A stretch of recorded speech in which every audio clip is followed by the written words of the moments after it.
cada um na sua casa, mas a gente está falando em nome da Casa de Batuíra.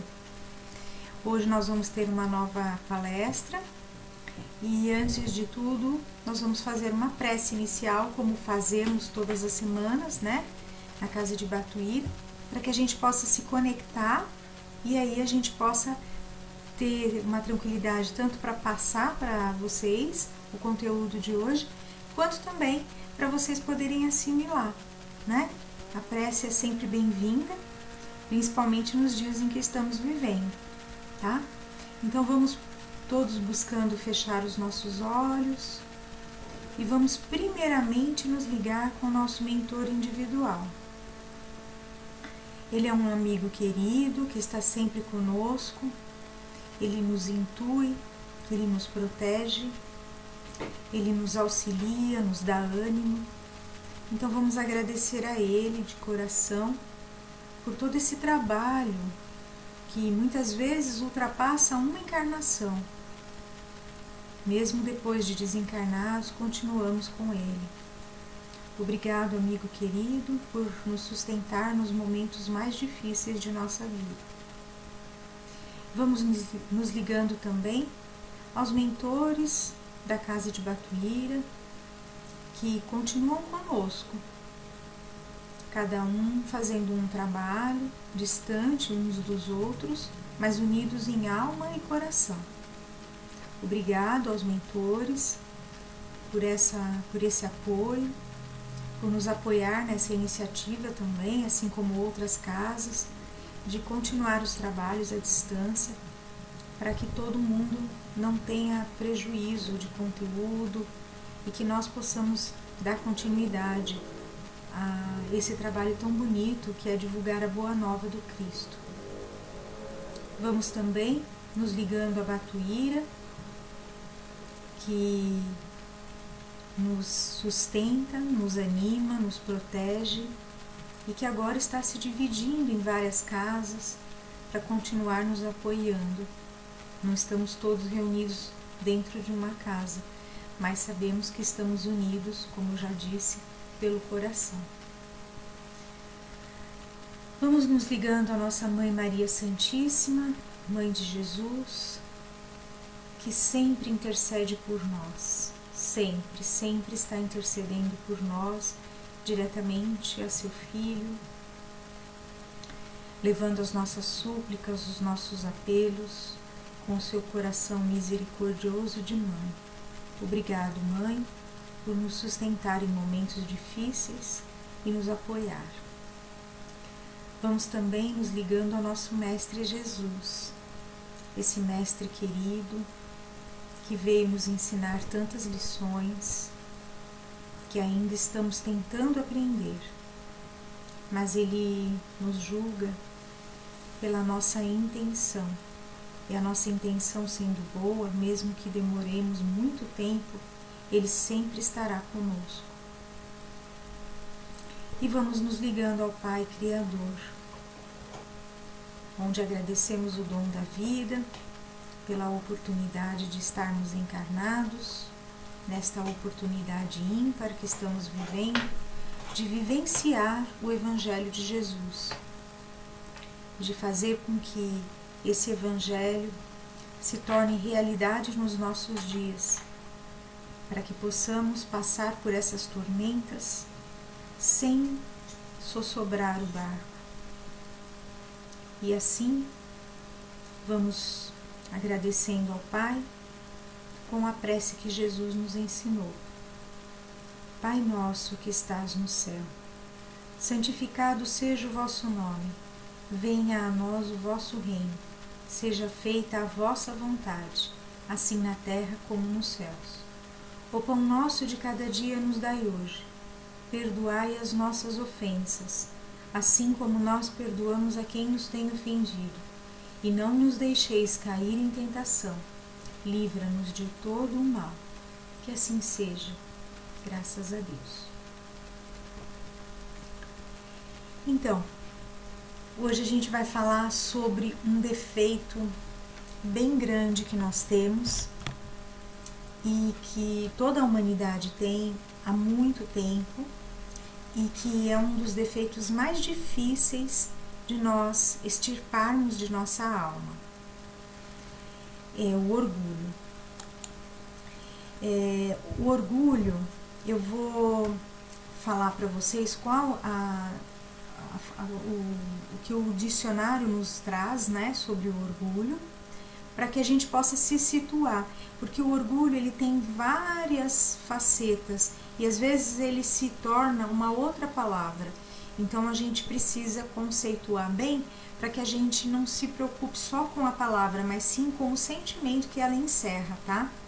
Então, no dicionário, o orgulho é manifestação do autoapreço ou conceito em que alguém se tem. Soberba, brio. Então, nós temos no orgulho um sentimento que a gente de autoapreço por nós mesmos, né? Então, às vezes as pessoas confundem o orgulho com a autoestima. A autoestima, ela não é um orgulho, é um amor que a gente tem por nós e que é importante a gente ter, porque senão a gente também é um ser que...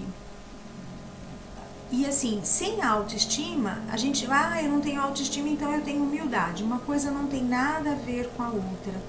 Humildade é um outro sentimento e autoestima é um sentimento de bem-querer. Mas esse bem-querer, ele não te coloca acima do outro. Ele tenta nivelar você, né? Ele não te cega.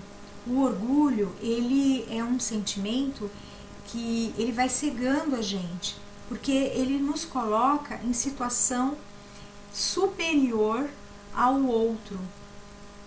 Então, quando eu sou orgulhoso, tudo em mim é superlativo.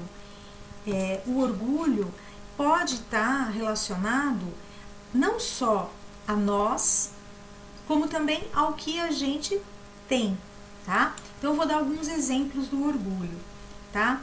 O orgulho, ele pode ser, a gente pode ter um orgulho do nosso conhecimento intelectual, de uma capacidade artística que nós tenhamos. Então, eu sou um artista, seja de qual área for, e eu sou muito estimado pelos meus trabalhos, então eu fico orgulhoso disso.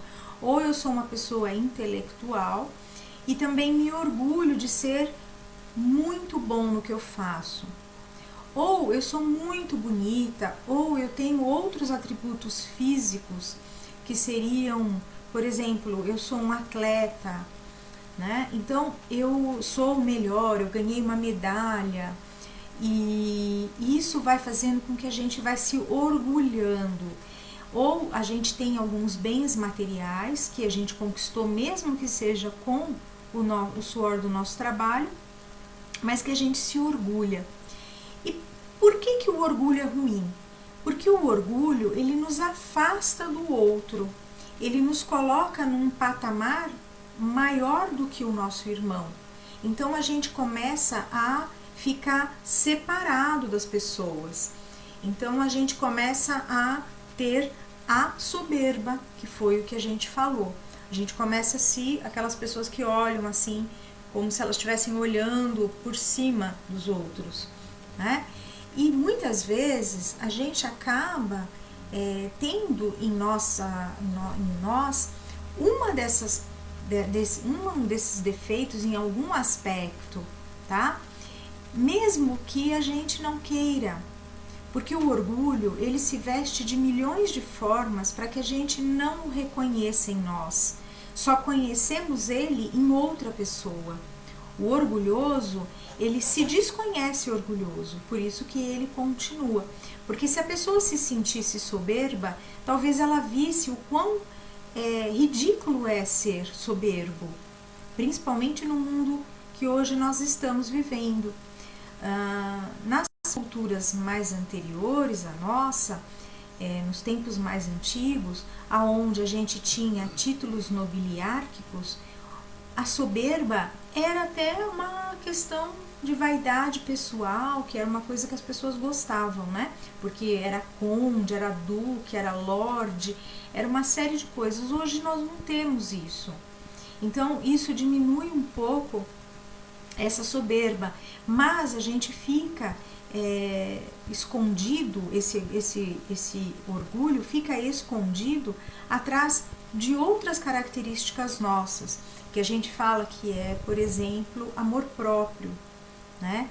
Todos nós temos que ter, o problema é que nós precisamos ter a medida de cada coisa, como se fosse uma receita de bolo, onde cada ingrediente precisa ser colocado na quantidade certa, porque senão o bolo não vai ficar com a textura, com o sabor ou com a altura que a gente gostaria que ele tivesse, né? Vai ficar maçudo, ou ele vai ficar muito doce, ou ele vai ficar meio empapuçado, ou ele vai ficar aerado demais também, que não vai ficar legal. Então, todos os ingredientes que nós temos, eles existem para que a gente possa trabalhar com eles em harmonia, né?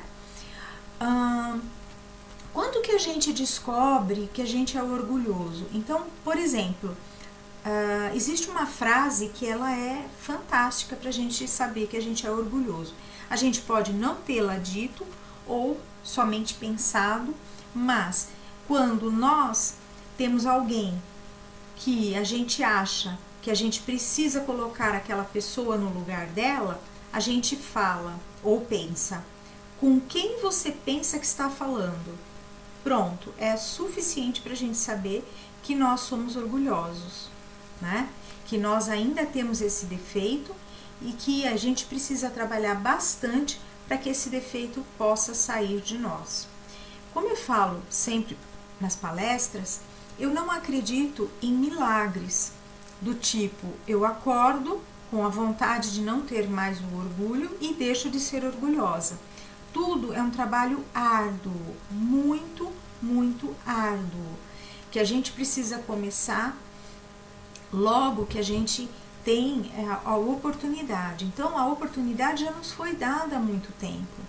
Nós estamos vivendo momentos difíceis da humanidade, onde o orgulho de muitas coisas já talvez não seja suficiente para que as nossas vidas continuem como ela era, né? Então, a gente pode ter orgulho de uma casona, mas a gente não pode receber visita, então ninguém pode vê-la. A gente pode ter orgulho de um carrão, mas a gente não pode mais sair com ele por aí. A gente pode ter vaidade e orgulho porque a gente tem uma beleza estonteante, mas que também não está podendo ser admirada.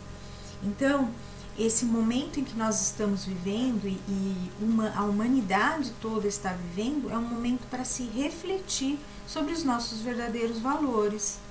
A pessoa que é muito bonita, ela não precisa ser orgulhosa, porque só a beleza dela já é o suficiente para as pessoas admirarem.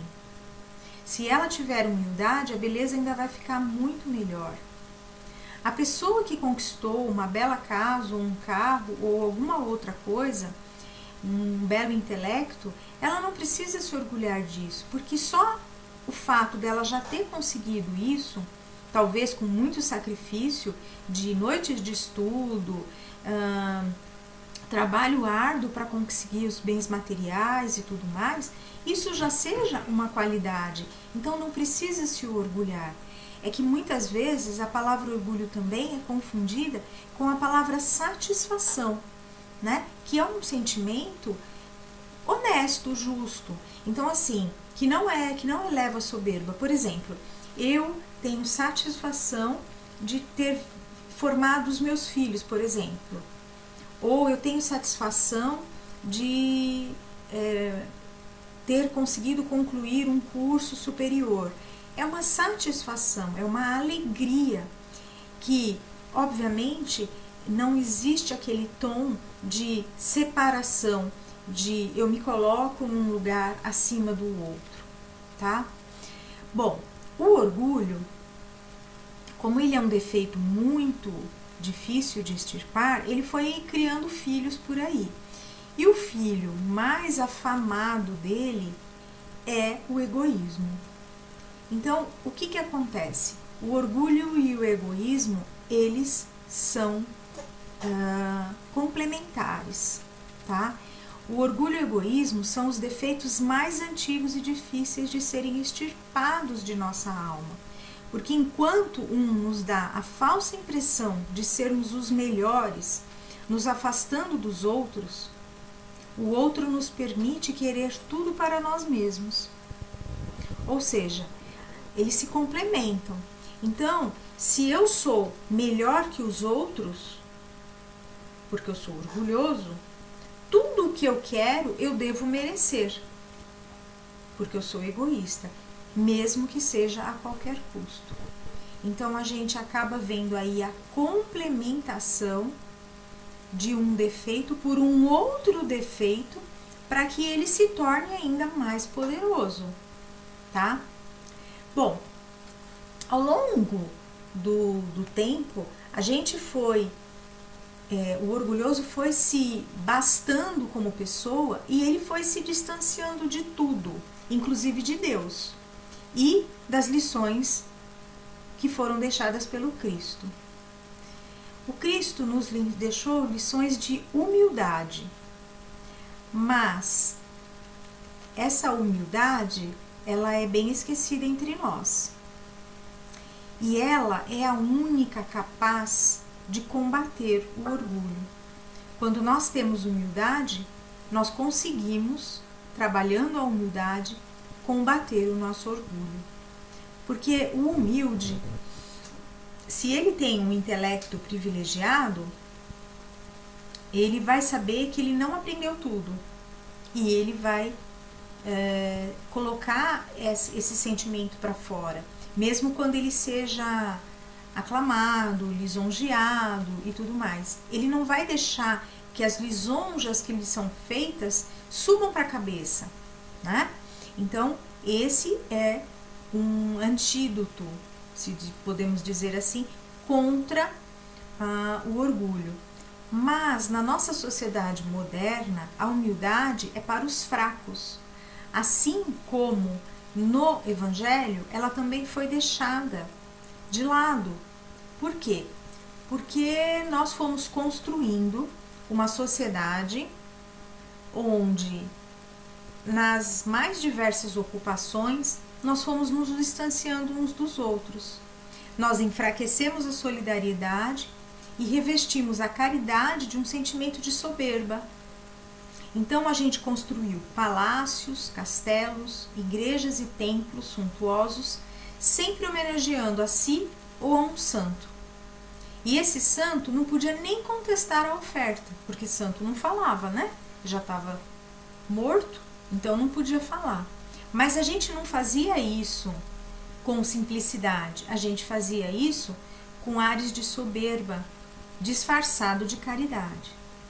Então, nós podemos ver igrejas, templos, palácios suntuosíssimos, mas que dentro não abrigam a nossa inquietação, né? O nosso sofrimento, o sofrimento humano de não conseguir encontrar a felicidade aonde a gente construiu, porque a gente construiu ela em cima da areia e ela não foi construída em bases sólidas, porque a gente construiu coisas para se ver. E dentro de nós não construímos, porque o artista que criou um castelo, um palácio ou uma igreja, ele ganhou muito dinheiro para fazer isso e ele teve muito orgulho do que ele fez. Diferente da satisfação de um dever cumprido. Então eu assumo a tarefa difícil de construir uma catedral, porque era muito difícil, até hoje continua sendo. Porque são obras muito grandes, de difícil arquitetura. E eu, ao invés de eu colocar ali dentro sentimentos de amor que uma catedral precisa ter para chegar até Deus, né? Que quanto mais alta, mais próxima de Deus, é esse o conceito. Não, mais alto o nosso orgulho, porque eu possuo a maior catedral. Então é só você viajar um pouquinho para você saber que existe uma guerra entre catedrais, entre igrejas, para saber qual é a mais luxuosa, qual é. E não foi isso que Jesus nos ensinou, né? Ele nos ensinou a simplicidade, a pureza de coração.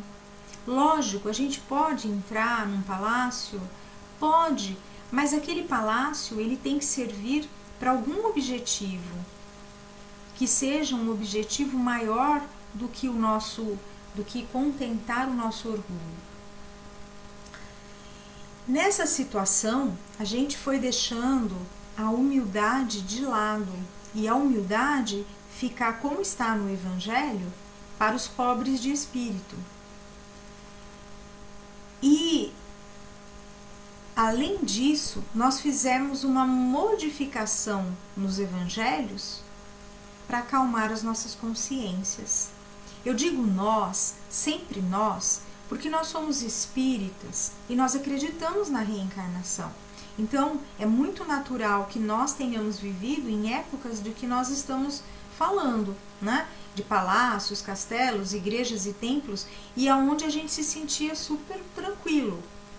Mas os pobres de espírito que Jesus já havia falado lá atrás eram aqueles capazes de entender que Deus não estava necessitando disso, que isso é o homem que necessita, a riqueza é do homem e que é isso que ele vai levar para o outro lado. Enquanto que o pobre de espírito é aquele que, trabalhando a sua humildade, ele busca valores morais que serão levados para o outro lado da vida e que quando nós chegarmos lá, nós vamos nos deparar com vestes lindas e maravilhosas para aqueles que conseguiram elevar o seu espírito e pensar nas coisas de Deus e não nas coisas humanas. Elisa, então a gente não pode pensar no nosso dia a dia? Pode, gente, tem que pensar. Nós estamos vivendo num mundo encarnado onde as nossas necessidades ainda são materiais, mas não são só materiais, tá?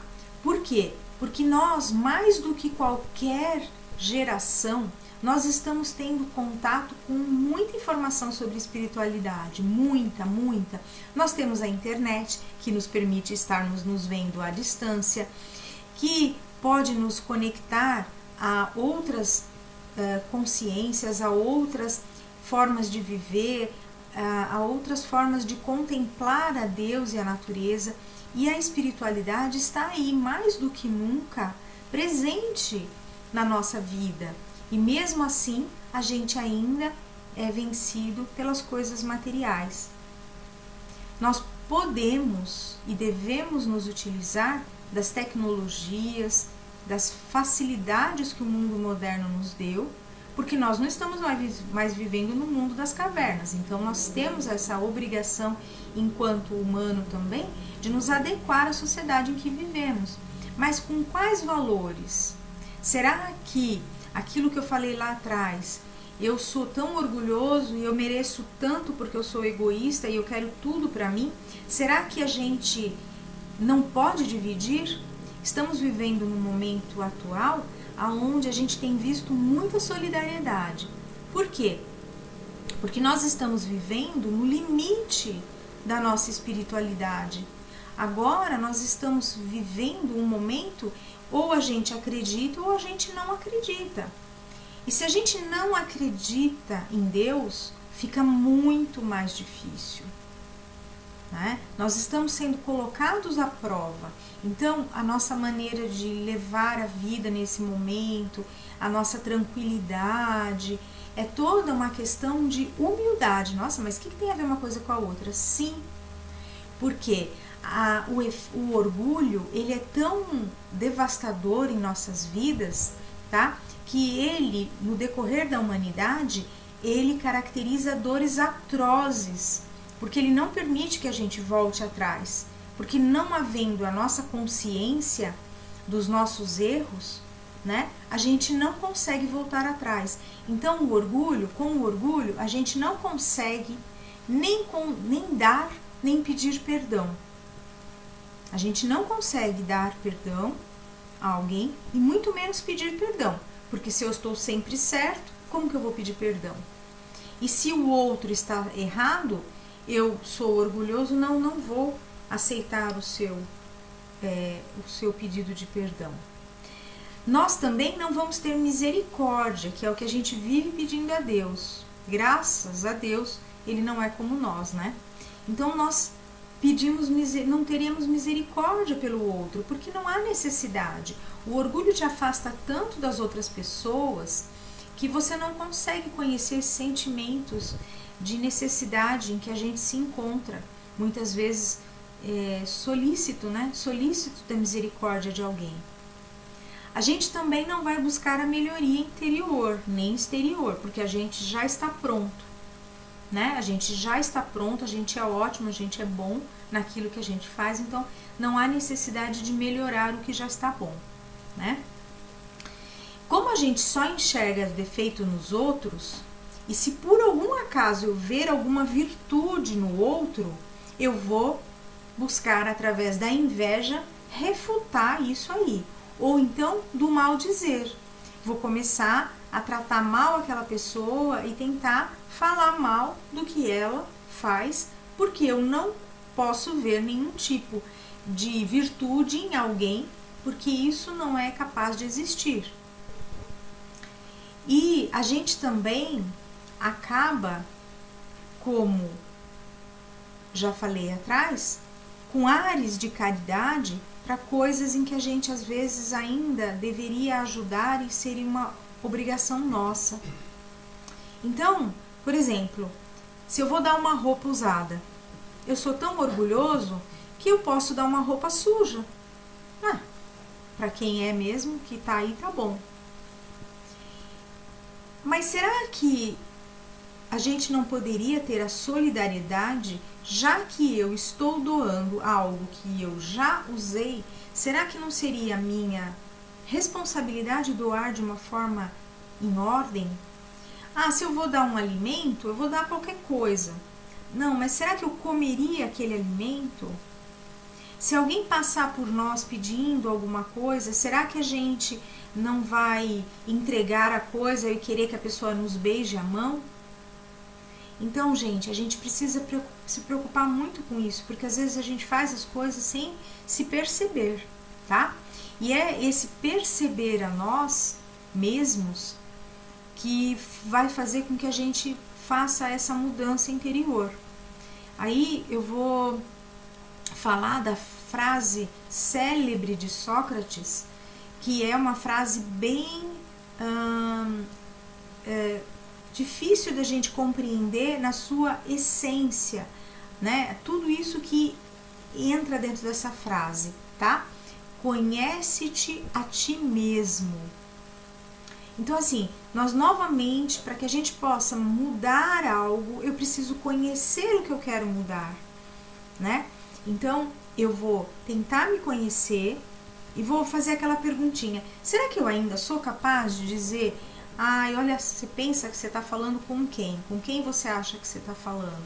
Se eu ainda tenho vontade de falar isso, se eu falei isso, se eu penso isso, eu ainda preciso me modificar, porque a gente ainda tem muita coisa para melhorar.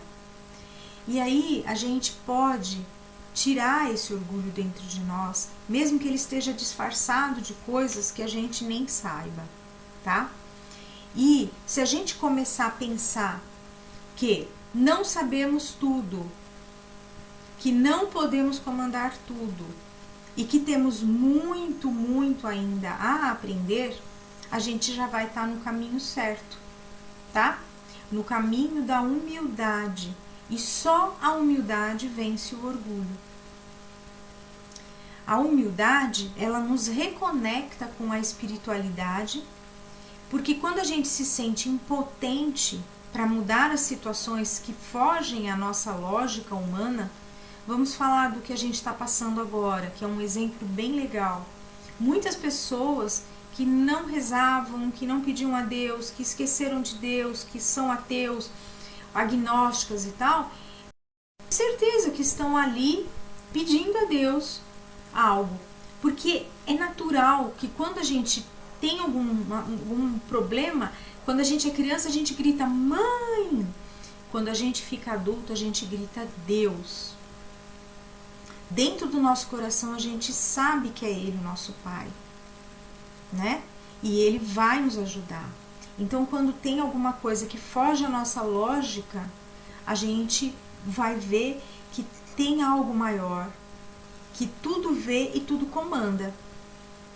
Mas, gente, Deus não quer que a gente seja um ser servil, que nós sejamos só obedientes e que a gente tenha medo dele. Esse Deus do medo já foi tirado de nós por Jesus. Deus é amor, Deus é nosso Pai, ele não desampara ninguém e ele quer que a gente use a nossa inteligência, que a gente se esclareça, que a gente questione, mas que a gente também use a moral do Cristo para que a gente possa, com as duas asas, a asa da intelectualidade, da inteligência e a asa da moral, a gente possa se tornar seres melhores e nós é que vamos construir um mundo melhor. Que o planeta Terra está passando por mudanças geológicas, passando por mudanças físicas, é um fato. Passando por mudanças de um tempo que acabou o tempo dele ser assim, abrigar espíritos assim, sim. Mas quem vai construir esse mundo melhor são os habitantes que vão habitá-lo, né? Só nós vivendo aqui é que poderemos trazer esse mundo melhor, né? Gente, essa era a mensagem que eu tinha para hoje, tá? Eu gostaria que todos mentalizassem agora, por alguns segundos, a paz no planeta Terra.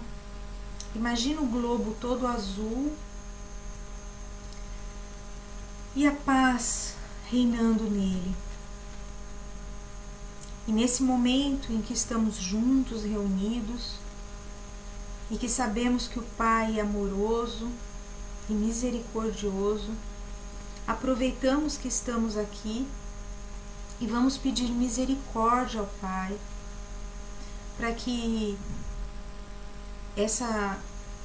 esse mal que está acometendo a todo o mundo possa ser brevemente curado pela inteligência humana, mas que essa inteligência não seja colocada novamente na frente dos nossos sentimentos cristãos. E isso não depende de Deus, isso depende de nós. Que nós possamos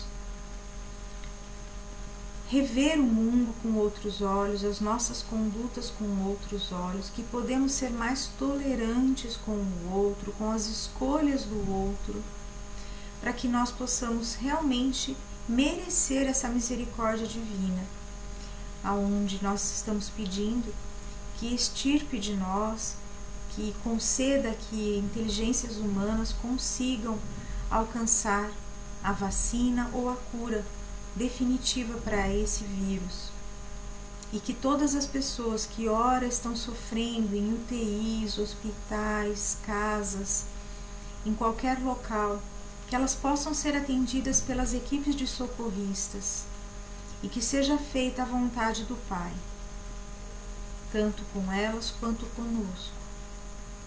E assim, eu peço para terminar o nosso encontro desta noite. Agradeço bastante por vocês terem me ouvido até aqui e tenham uma ótima semana, com muita paz e muito amor. Boa noite.